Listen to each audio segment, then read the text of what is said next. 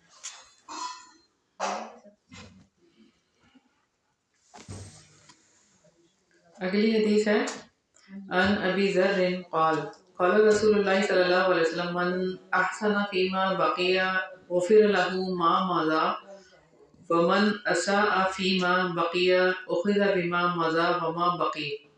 سیدنا ابو ذر رضی اللہ عنہ بیان کرتے ہیں کہ رسول اللہ صلی اللہ علیہ وسلم نے فرمایا کہ جس نے بقیہ زندگی میں اپنے اسلام میں حسن پیدا کیے رکھا اس کی گزشتہ گناہ معاف کر دیے جائیں گے, اور جو بقیہ زندگی میں بھی برائیاں کرتا رہا اس سے گزشتہ اور آئندہ دونوں زندگیوں میں ہونے والے گناہوں کی باز پرس ہوگی. یہ وہی حدیث دوبارہ سے ریپیٹ ہوئی.